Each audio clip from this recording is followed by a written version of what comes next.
今集呢係適合中學生或者一啲程度較高嘅小學生睇嘅。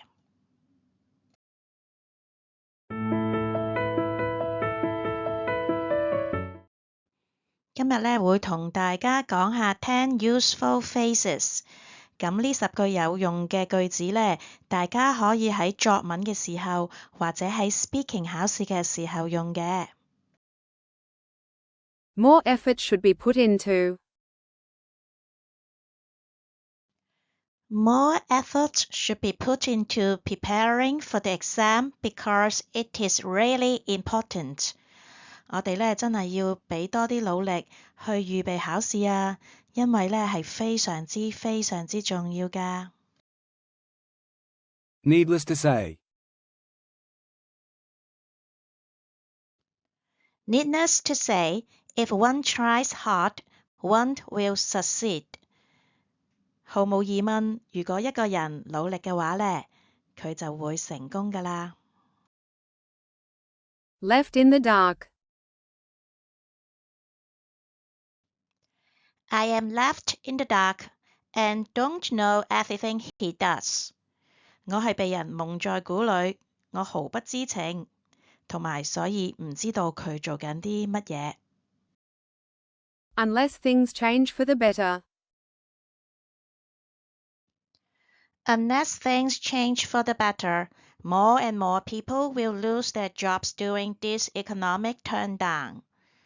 除非情況好轉，更多嘅人就會失去佢哋嘅工作喺呢個經濟不景氣嘅時候。It is ridiculous to say that. It is ridiculous to say that you can finish the project in one day. 咁樣說法實在太荒謬啦！你話可以一日之內做晒成個 project。To allay the stress of. Children often allay the stress of exam by playing TV games. 小朋友減低壓力嘅方法，通常都係玩電視遊戲嘅。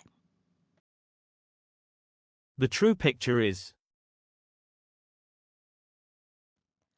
The true picture is that he does not like outdoor activities.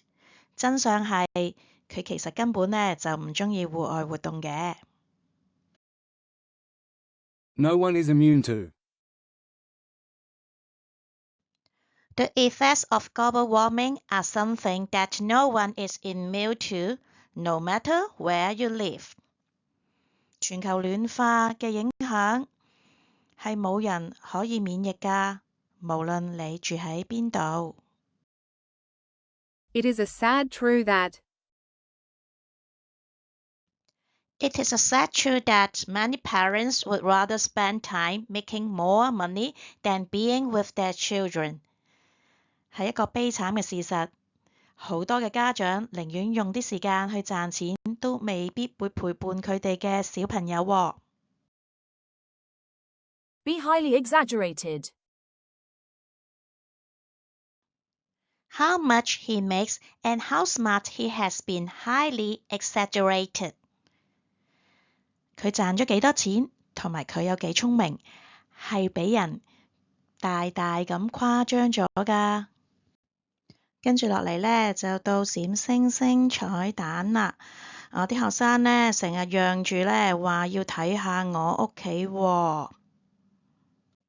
好啦，就俾一幅相你睇啦，呢度就係我屋企啦。